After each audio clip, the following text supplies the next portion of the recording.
नमस्कार, स्वागत है आप सभी का अध्यय टीवी के स्टैटिक एमसीक्यूज प्रोग्राम में। मेरा नाम है केसरी पांडे। जैसा कि आप जानते हैं, DIS ने विभिन्न लोक सेवा आयोगों की आगामी प्रारंभिक परीक्षाओं को देखते हुए करंट अफेयर्स से अलग स्टैटिक पार्ट से संबंधित बहुविकल्पीय प्रश्नों की एक श्रृंखला शुरू की है। तो चलिए शुरू करते हैं आज के स्टैटिक एमसीक्यूज का, जिसमें हम डिस्कस करेंगे पॉलिटी एंड गवर्नेंस के प्रश्नों को। लेते हैं पहला प्रश्न। निम्नलिखित में से किन विधेयकों के लिए राष्ट्रपति की पूर्व अनुशंसा यानी उनके परमिशन की आवश्यकता होती है? पहला, किसी राज्य के क्षेत्र में परिवर्तन करने से संबंधित विधेयक। दूसरा, संघ की आधिकारिक भाषा के परिवर्तन से संबंधित विधेयक। तीसरा, राज्य विधेयक जो व्यापार की स्वतंत्रता पर प्रतिबंध लगाते हैं। और चौथा, कराधान को प्रभावित करने वाले विधेयक। विकल्प हैं ए केवल 1 और 2, बी केवल 1 और 3, सी केवल 1, 3 और 4, अथवा डी 1, 2, 3 और 4।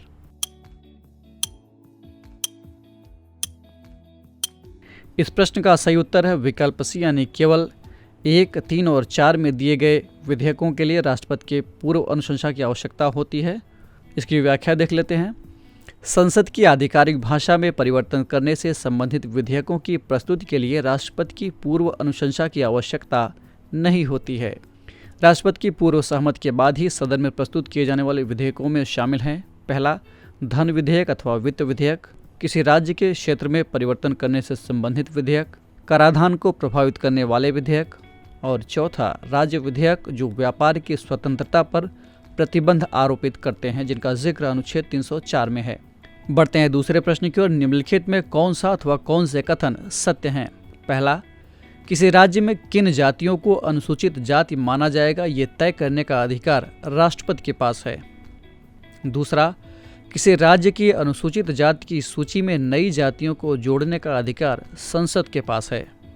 और तीसरा, वर्तमान में लोकसभा में आंग्ल भारतीयों के लिए कोई आरक्षित सीट नहीं है।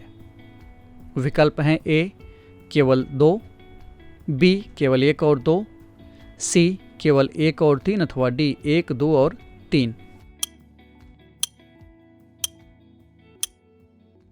इस प्रश्न का सही उत्तर है विकल्प डी, यानी दिए गए सभी कथन सही हैं। इसकी व्याख्या देख लेते हैं।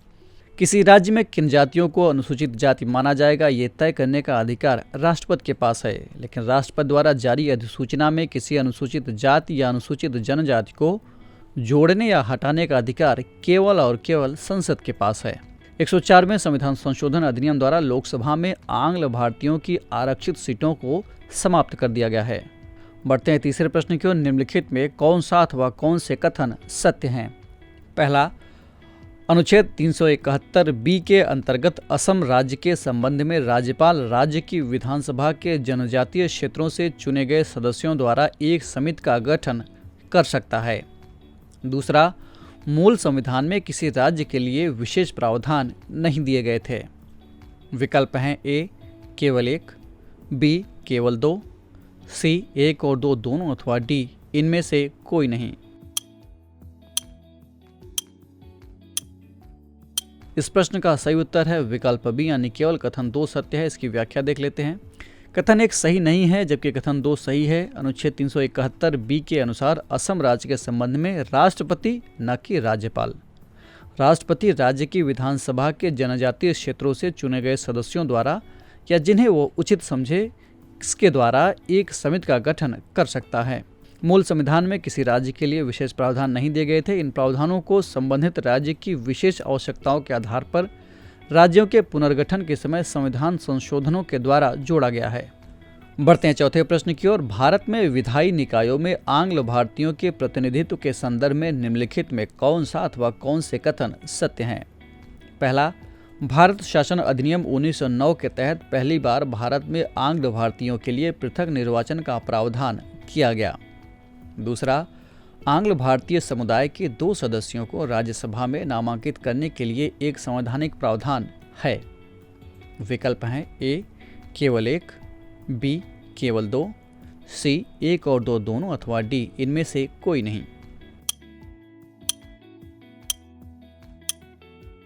इस प्रश्न का सही उत्तर है विकल्प डी, यानी दोनों कथन जो दिए गए हैं वो गलत हैं। इसकी व्याख्या देख लेते हैं। भारत सरकार अधिनियम 1909 ने पृथक निर्वाचन की अवधारणा को स्वीकार करके मुसलमानों के लिए सांप्रदायिक प्रतिनिधित्व की एक प्रणाली शुरू की। इसके तहत मुस्लिम सदस्यों का चुनाव केवल मुस्लिम मतदाताओं द्वारा किया जाना था। इस प्रकार अधिनियम ने सांप्रदायिकता को वैध कर दिया और लॉर्ड मिंटो को सांप्रदायिक निर्वाचन के जनक के रूप में जाना जाने लगा। वहीं भारत सरकार अधिनियम 1919 ने सिखों, भारतीय ईसाइयों, आंग्ल भारतीयों और यूरोप के लोगों के लिए अलग अलग निर्वाचन प्रदान करके सांप्रदायिक प्रतिनिधित्व के सिद्धांत को ही आगे बढ़ाया। इसलिए कथन एक गलत है। दूसरे कथन के संबंध में बात करें तो संविधान के अनुच्छेद 331 और अनुच्छेद 333 में क्रमशः लोकसभा और राज्य विधानसभाओं में आंग्ल भारतीय समुदाय के प्रतिनिधित्व का प्रावधान है।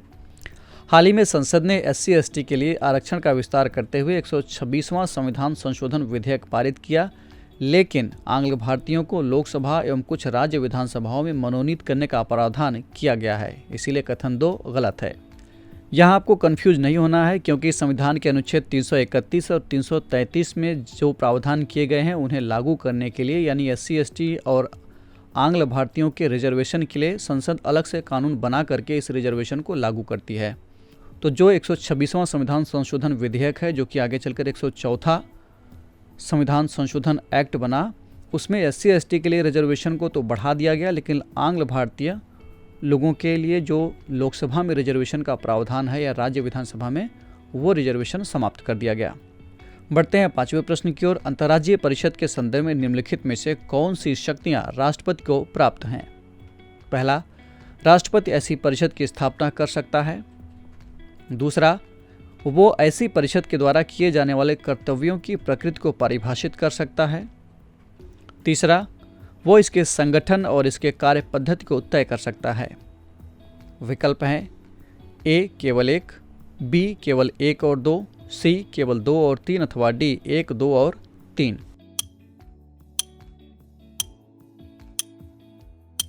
इस प्रश्न का सही उत्तर है विकल्प D, यानी तीनों कथन सत्य हैं। इसकी व्याख्या देख लेते हैं। अनुच्छेद 263 राज्यों के बीच तथा केंद्र और राज्यों के बीच प्रभावी समन्वय के लिए एक अंतर्राज्यीय परिषद की स्थापना का विचार करता है। इस प्रकार अगर राष्ट्रपति को किसी भी समय ऐसा लगता है कि इसकी स्थापना से लोकहित की पूर्ति की जा सकती है, तो वो इस परिषद की स्थापना कर सकता है। वो ऐसी परिषद के द्वारा किए जाने वाले कर्तव्यों की प्रकृति, इसके संगठन और कार्य पद्धति को परिभाषित कर सकता है।